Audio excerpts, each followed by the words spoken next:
최근에 자존감, 자존심에 대한 관심들이 참 많아졌습니다. 그래서 많은 책이 나오게 되고, 왜 그런가 여러 학자들이 분석을 했더니 현대인들이 무한 경쟁 속에 살다 보니 이러저런 이유로 경쟁에서 탈락하고 패하게 되고, 또 이런저런 이유로 여러 상대적으로 보니 자기가 행복하게 같이 느끼지 못한다는 겁니다. 그래서 자존감을 세우자, 이런 차원에서 자존감에 관한 책과 관심들이 많아진다고 그럽니다. 자존감의 반대는 굴욕감입니다. 굴욕감에 관한 책도 여러 권 나와 있습니다. 정신과 의사인 윤홍근 박사가 쓴 자존감 수업이라는 책이 있습니다. 이 책에서 자존감은 세 가지 축으로 이루어진다라고 말합니다. 그 세 가지란, 첫째는 자기 효능감. 자기 효능감이란 내가 얼마나 가치 있는 존재인가, 내가 얼마나 쓸모 있는 인간인가를 느끼는 정도입니다. 그래서 자기 효능감이 많을수록 자존감이 높아진다. 두 번째는 자기 조절감 혹은 자기 통제감이라고 그럽니다. 내가 통제할 수 있을 때, 내가 하고자 할 때 할 수 있는 것, 그게 많아질 때 자존감이 많아진다고 그럽니다. 세 번째는 자기 안전감이라고 그럽니다. 내가 안정감을 느끼게 될 때, 안정감이 많은 불안, 반대는 불안이죠. 그러니까 여러분, 어떤 트라우마나 어떤 사건이나 이런 것 때문에 늘 불안한 느낌을 갖고 있는 사람은 행복하다 느끼지 못하겠죠. 자존감이 없겠지요. 그래서 자기 효능감, 또 자기 조절감, 그리고 자기 안정감이 있을 때 자존감이 높아진다라고 말합니다. 굿베시 행복여행이라는 책이 있었습니다. 정신과 의사인 프랑스와 롤로르라고 하는 사람이 쓴 책입니다. 이 책은 그의 부모도 정신과 의사고 자기도 정신과 의사입니다. 그러면서 이제 많은 환자를 치료하는데, 이게 주로 정신과 오는 사람들은 스트레스, 여러 분열증 때문에 오는 분들이거든요. 소위 말해서 행복을 누리지 못하는 사람들 오는 많은 환자들이 있습니다. 그래서 이제 그들을 늘 치료하면서 이 굿베르시가 나름대로 그 분석하면서 책을 써냈는데 많이 베스트셀러가 됐어요. 인기가 있어졌고, 그래서 그 의사한테 진료받으려고 많은 사람이 왔다고 그럽니다. 그런데 모든 환자들을 느끼며 진료하며 느끼는 감정이 이겁니다. 객관적으로 아무리 봐도 행복할 것밖에 없는 사람들인데, 충분히 행복한 사람들인데 자기들은 불안하다고 느낀다는 거예요. 충분히 행복한 사람들인데. 그래서 우울한 마음을 얻고 온 사람들이 많았다는 거예요. 그러니까 그런 사람들 치료하다 보니까 본인 의사도 우울해졌어요. 그래서 병원을 접고 세계 여행을 시작을 했습니다. 다니면서 도대체 어떤 사람이 행복한가를 찾기 시작을 했습니다. 이게 굿베시 행복 여행이에요. 내린 결론이 그거예요. 세계 어느 나라 가서 누구를 만나도 누가 행복한 사람이냐? 내가 쓸모 있다고 느껴지는 사람이 행복한 사람이라는 거예요. 이 결론이에요. 그러니까 자기 효능감이 있는 사람, 이런 결론이 되겠지요. 여러분, 행복은 가진 자나 누리는 자나 높은 자 있는 게 아니에요. 내가 쓸모 있는 사람이다, 가치 있는 사람이다 느낄 때 행복하다는 거예요. 성도 여러분, 본문은 40년 동안 이스라엘 백성들을 광야로 이끌었던 모세가 마지막 설교 장면입니다. 마지막 고별 설교 중에 마지막 부분이에요. 그리고 이스라엘 백성들을 향하여 뭐라고 선언한 줄 아십니까? 오늘 29절에 보면 이스라엘이여 너는 무슨 사람이라고요? 행복한 사람이로다. 결대는 결론이 이거예요. 이스라엘이여 너는 행복한 사람이로다. 자, 여러분, 이스라엘 백성이 광야 40년을 지나왔습니다. 광야는 아무런 문화가 없었잖아요. 보이는 건 황량한 들판, 빈 바람밖에 없어요. 이제 40년을 지나왔어요. 그리고 이제 곧 가나안으로 갈 겁니다. 근데 가나안 땅은 광야와는 비교도 안 되는 문명이 발달된 땅이에요. 성읍이 있고요. 도시가 있는 땅이에요. 그러니 이스라엘 백성들이 광야 아무것도 보지 못하고 살다가 가나안 땅에 가면 얼마나 문화 충격이 많겠어요. 얼마나 충격이 크겠어요. 그러면서 이스라엘 백성들이 가면 분명히 잘못되고 분명히 죄짓고 분명히 타락할 것 같아서 모세가 마지막 설교하는 겁니다. 이스라엘 백성들아, 너희는 행복한 사람이다. 여러분, 40년 전에도 이런 일이 한 번 있었어요. 가나안에 가까이 와서 이스라엘 백성들 12명의 정탐꾼을 가나안 땅에 보냈단 말이에요. 정탐을 하고 와서 보고를 했습니다. 그런데 이스라엘 백성 12명이 충격을 받았어요. 거기 갔더니 거인이 있어요. 도시가 있어요. 와서 뭐라고 보고합니까? 우린 가나안 땅에 못 들어갑니다. 우리가 보고도 메뚜기입니다 그랬잖아요. 신앙을 잃어버리고 보는 것만 판단한 거예요. 그래서 어떻게 했습니까? 메뚜기처럼 광야 40년을 뺑뺑뺑 돌다가 지금 다시 온 거잖아요. 이 앞에 놓고 오늘 모세는 이스라엘 백성들에게 영적인 자존감을 가지라고 말하는 거예요. 나는 행복한 사람이다. 여러분, 오늘 우리 시대를 가만히 보세요. 오늘 우리 시대도 여러분 아날로그와 디지털이 함께 섞여 있어요. 노인들은 돈을 가지고 마트에 가서 물건을 사야 하는 사람도 있고요. 젊은이들은 여러분 집에 앉아서 컴퓨터로 다 해결할.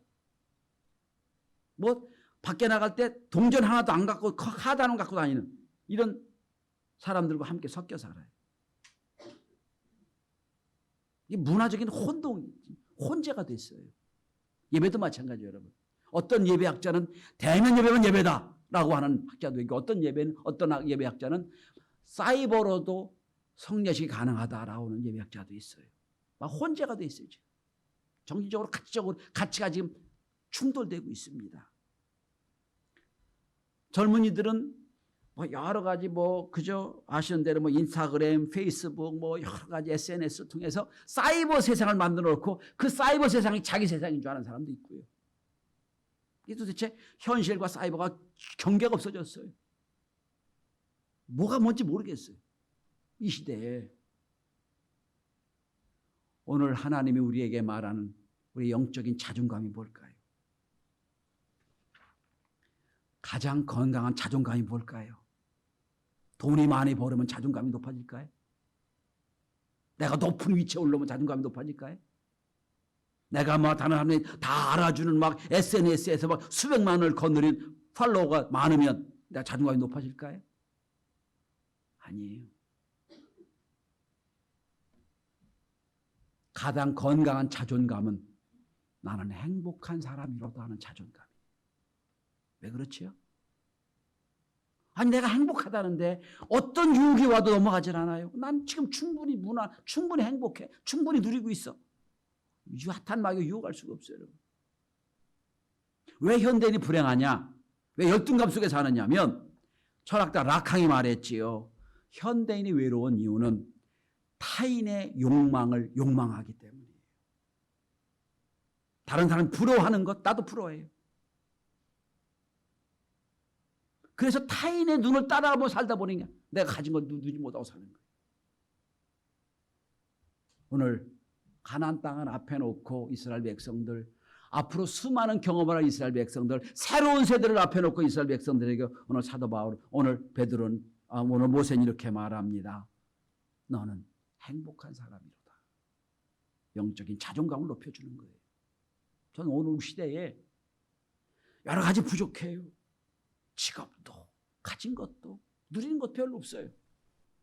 하나님 오늘 우리에게 주시는 자존감은 오늘 29절의 말씀입니다.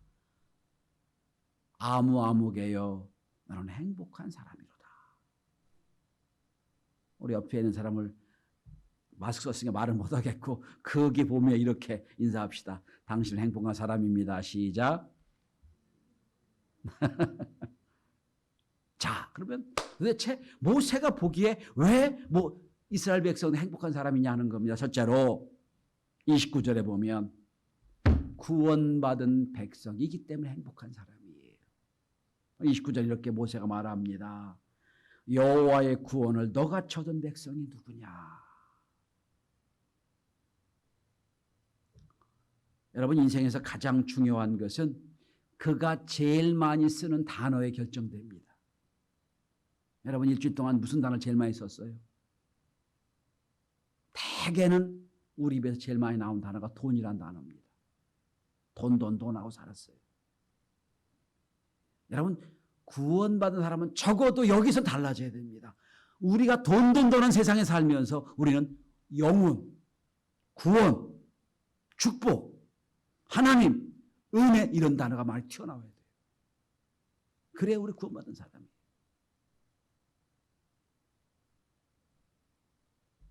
우리는 영혼에 갇히는 단어를 더 쓸 수 있는 사람이 되어야 됩니다. 적어도 교회에서만이라도 그런 단어 많이 써줘야 돼요. 교회까지 와도 돈 하지 말고 교회 와서는 하나님 구원이 어떻고 영혼이 어떻고 하나님의 찬양이 어떻고 이런 얘기를 해야 됩니다. 오늘 모세는 이렇게 말합니다. 이스라엘 백성을 모아놓고 얘기하는 거예요. 너희들이 지금 아무것도 없다. 지금 광야를 겨우 건너왔는데 아무것도 없지만 내가 보기에 너희는 구원받았기 때문에 행복한 사람이로다. 여러분, 가나안 땅은 철저히 세속적인 땅입니다. 가나안 땅을 섬기는 사람들은요, 풍요의 선을 섬기고 다산의 신을 섬겼어요. 그러니까 현재적인 신이에요. 현재 축복하는 신. 근데 여러분, 이스라엘 백성은 뭡니까? 현재 축복이 아니에요. 영원의 축복을 원하는 신을 섬깁니다. 하나님이에요. 그러니 너희들은 이제 가나안 땅에 가서도 영적인 사람들의 눈으로 세상을 보고 구원받은 사람으로 자존감 갖고 살아라는 말씀이에요. 우리나라의 변화 경영이라는 주제를 던지고 세상을 먼저 떠난 변화 경영 전문가인 구본영 씨가 계셨습니다. 낯선 곳에서의 하루란 책으로 많이 이름이 났지요. 구본영 씨가 그 책에서 이런 말을 합니다.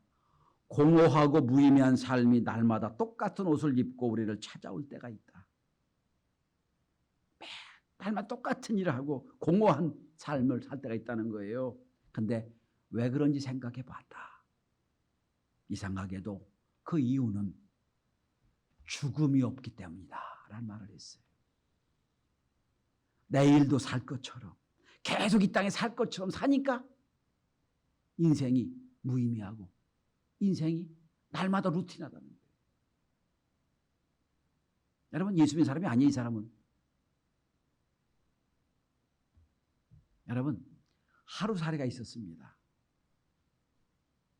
하루살이가 오전 10시경 외양간에서 놀던 하루살이 아들이 속골에 맞아 죽었습니다.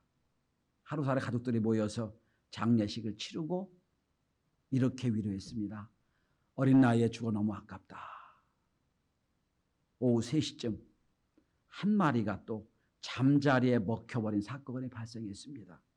하루살이 가족들이 모여서 추도를 했습니다. 운이 없어서 어떻게 잠자리에 먹혀 죽나. 그런데 해가 지자 하루살이들은 다 모두 죽었습니다. 인간이 보기에는 오전 10시에 죽은 하루살이나 5시, 3시 죽은 하루살이나 5시 죽은 하루살이나 똑같지요. 하나님 보시기에 우리 인간은 마찬가지예요. 천년의 영원한 세월을 볼 때 30살에 죽은 사람이나 50살에 죽은 사람이나 100살에 죽은 사람이나 별 의미가 없어요. 우리는 그걸 모르고 살아요. 지금.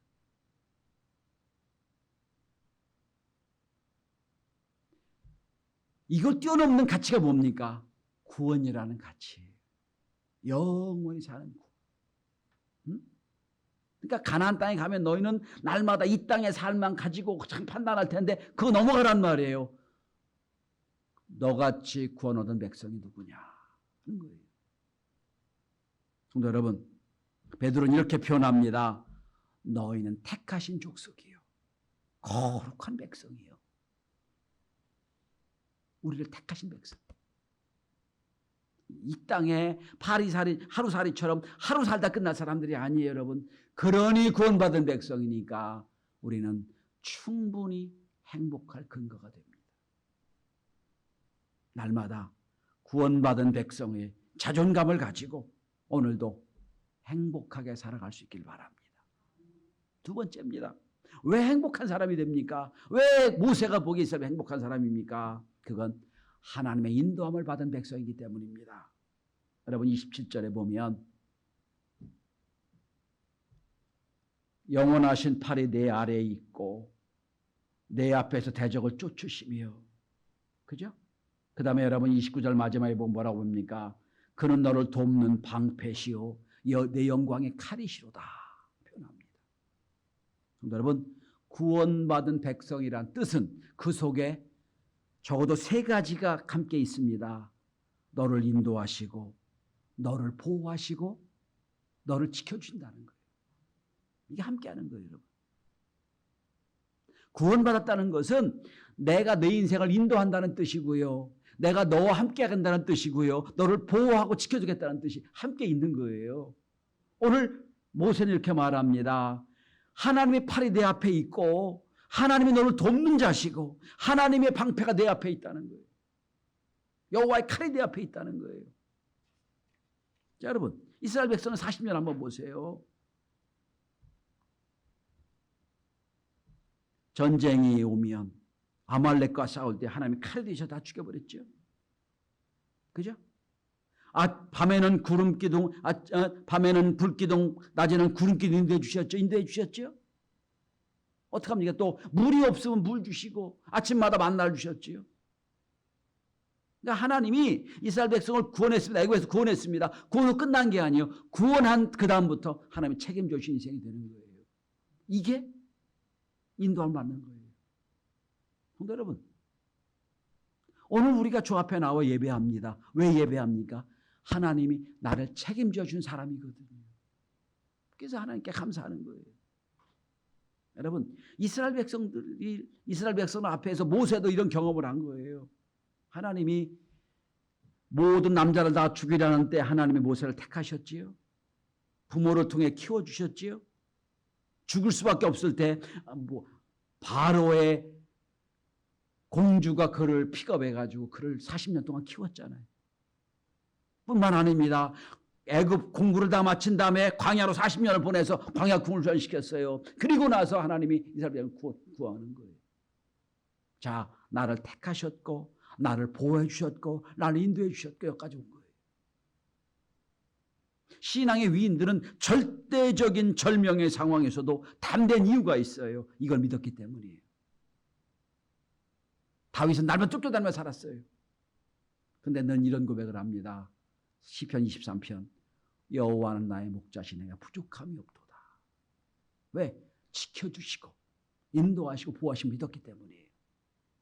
그 다음에 이사야도 이렇게 말합니다. 보라 하나님은 구원이시라 내가 하나님을 신뢰하고 두려움이 없도다. 나를 구원하시 하나님 믿었어요. 신학자 어거스틴이 이런 말을 했습니다. 하나님을 섬기는 사람은 하나님의 도움을 받아 고난 중에도 행복하고 평화를 얻는다. 그렇습니다. 뿐만 아니라 빅토르 위고라는 문호는 이렇게 말했습니다. 인생의 최고의 행복은 하나님의 도움을 받는 사람에 있다 그랬어요. 여러분, 윤홍근 박사도 자존감 수업에서 이런 말을 했잖아요. 자존감은 자기 안정감이 있을 때 높아진다고요. 하나님은 우리를 보호하신다고 그랬어요. 근데 여러분, 성도 여러분, 인도하시고 함께하시고 지켜주신 것, 이것 뛰어넘는 오늘 놀라운 고백을 사도 모세가 합니다. 성도 여러분, 오늘 본문 27절을 주목해 보시기 바랍니다. 단지 보호하시고 인도하신 차원이 아니에요. 27절입니다. 영원하신 하나님이 내 처소가 되시나니. 처소가 뭐죠? 집이란 뜻의 집. 하나님 우리 집이 되주신다는 거예요. 하나님 우리 집이 되주신다. 아니 천지만물지 하나님 우리 집이 되주신다는 거예요. 내가 그 속에 산다는 거예요. 자, 여러분 잘 보세요. 한번 은유적으로 생각해 봅시다. 이스라엘 백성이 광야 40년을 살았어요. 그죠? 살았는데 불기둥 굴기둥도 해주셨죠. 만남의 추락을 주셨죠. 물을 주셨죠. 모든 걸 주셨잖아요. 싸움에 이기게 해주셨죠. 가만히 모세가 보니까 40년 이스라엘 백성들이 사는 삶을 보니까 그게 다 하나님이 집이었어요. 광야를 지난 게 아니었어요. 그 가는 순간순간마다 하나님의 집이 옮겨진 거예요. 오늘 모세는 이렇게 말합니다. 하나님이 내 처소가 되신다는 거예요. 하나님의 집이 되어 주신다. 그래서 시편 90편 1절 모세는 위대한 이런 고백을 합니다. 여호와여 주는 대대에 우리가 거처가 되셨나이다. 우리의 거처가 되셨다. 하나님의 집이 우리가 하나님의 집 속에 있어요. 여러분 20도 이상 되는 강추에 있어도 여러분 집에 딱 아파트에 있으면 편안하지요. 그죠? 하나님이 세상은 막 엄청난 폭풍이 있고 엄청난 추위와 더위 있지만 하나님의 집 속에 있는 저와 여러분은 하나님의 도우심을 받아 안전히 거하는 은혜가 있게 되길 바랍니다. 인도에서 감리교 선교사로 일생을 선교하며 많은 선교 족적을 남긴 스탠리 존스 목사님이 계세요. 그 목사님이 선교 사업을 마친 뒤에 이런 결론을 내립니다. 예수 믿는 기독교인이라면 반드시 필연적으로 세 가지를 경험하게 될 거다. 첫째, 불안으로부터의 해방을 경험하게 될 거다. 여러분, 우리를 걱정, 불안, 초조, 근심이 많잖아요. 그죠? 그런데 하나님이 우리를 보호하고 계시면 여기서 해방이 됩니다. 여기서 하나님이 왜 우리가 기도하라 했잖아요. 우리의 걱정 의심 내가 품지 말고 하나님께 기도하면 하나님 해결해 준다고 약속했으니까 우리는 거기서부터 해방되는 거예요. 두 번째로 이상하리만큼 기쁨이 있다. 하나님이 주신 기쁨이 있어요. 예배 끝나고 나면 기쁨이 있고 찬양할 때 기쁨이 있고 기도할 때 기쁨이 있잖아요. 세상 사람들 모르는 기쁨이에요, 여러분. 이상하리만큼 기쁨이 있다. 그리고 세 번째는 불안으로부터의 해방을 경험하고 기쁨이 있고 살다 보니 나도 모르는 사이에 섬김의 축복을 경험하게 된다는 거예요. 내가 기뻐서 하나 할 수가 없어. 이게 스탠리 존스의 결론이에요. 왜 우리가 행복합니까?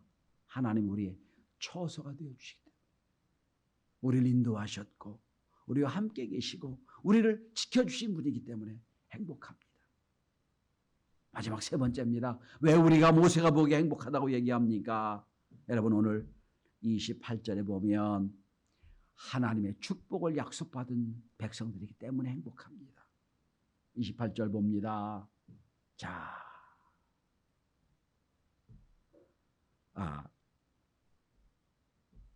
야곱의 샘은 곡식과 새 포도주의 땅에 홀로 있나니 곧 그곳 하늘이 니스를 내리는 곳이로다. 여러분 생각해 보십시오.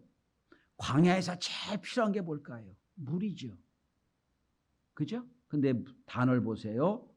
샘이란 단어가 나오지요. 이스라엘이란 단어가 나오지요. 그죠? 다 물의 이미지입니다. 자, 너희들이 지금 광야를 40년 살아오지 않았느냐? 그걸 가만히 보자. 아니, 물이 없다고 원망 불평하니까 하나님이 반석에서 물을 내주셨지, 샘이 내주셨지.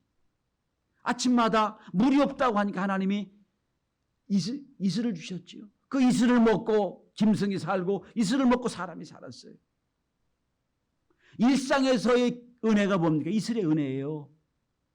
문제가 힘들고 어려울 때마다 하나님께 부르셨더니 샘이 나와요. 이슬과 샘. 하나님이 주신 축복의 약속이에요. 자, 모세가 가만히 생각해 봅니다. 아니, 그 엄청난 광야 땅에 이스라엘 백성들이 가는 곳마다 거기만 이슬이 있어요. 거기만 물이 있고. 그 이미지예요. 하나님이 이슬과 물로 주신 그 이미지를 가지고 가나안 땅에 가서도 하나님 축복해 주신다.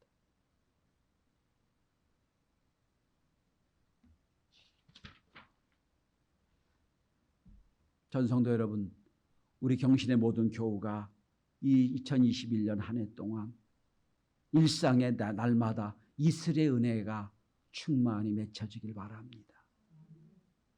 여러분, 광야는 풍족한 곳이 아니에요.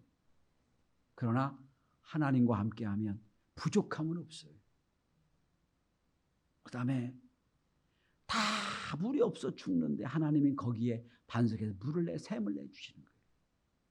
자, 한번 28절 보세요. 야곱의 샘은 곡식과 새포도주 땅에 홀로 있나니. 하나님이 거기만 계시다는 거예요. 올 한 해 우리의 기업이 하나님의 샘이 되시길 바라고, 올 한 해 우리의 삶의 영역 모든 곳에서 매일마다 이슬이 풍족해 내리는 은혜가 있길 바랍니다. 그래서 이 어려운 때, 코로나19가 참 어려운 때에 하나님 매일마다 만족한 하나님의 은혜를 경험할 수 있길 바랍니다. 결론입니다. 잘 한번 들어보십시오. 모세는 자기가 지금 이스라엘 백성을 40년 동안 광야를 인도하는 모세가 자기가 자기를 보니까 가장 복을 많이 받은 사람인 줄 알았어요. 나처럼 하나님이 인도함을 받았고, 나처럼 능력을 주셨고, 나처럼 이렇게 이스라엘 백성을 인도하는. 되돌아보니까요, 잘 들으셔야 돼요. 하나님은 모세 자기보다 이스라엘 백성을 더 사랑하셨던 거예요. 이걸 고백하는 겁니다. 이스라엘 백성들아, 하나님의 사랑을 너가 찾은 백성이 누구냐? 이렇게 고백하는 거예요. 하나님은 저를 사랑하세요. 저를 축복해 주세요. 그런데 저를 축복하시는 게 주가 아니에요. 저보다 여러분을 더 축복해 주세요. 그걸 위해 저를 축복해 주시는 거예요. 모세는 그걸 깨달은 거예요. 이스라엘 백성들아, 가나안 땅에 가면 전혀 처음 보는 문화 체험이 있고 문화적인 충격이 있고 문제가 있을 거다. 그런데 거기 가서도 영적인 자존감을 갖고 살아라. 나는 행복한 사람이로다. 이 시간 하나님이 함께 가셔서 부족해도 모자라도 남이 보기에는 별 볼 일 없어도, 난 구원받은 백성이기 때문에, 하나님이 함께 계시기 때문에, 하나님의 복을 약속받은 사람이기 때문에 하나님 나 행복합니다. 하나님 알게 돼서, 하나님 믿게 돼서 행복합니다. 고백하며 이 한 주간도 승리의 삶을 살아갈 수 있게 되길 바랍니다. 기도합니다.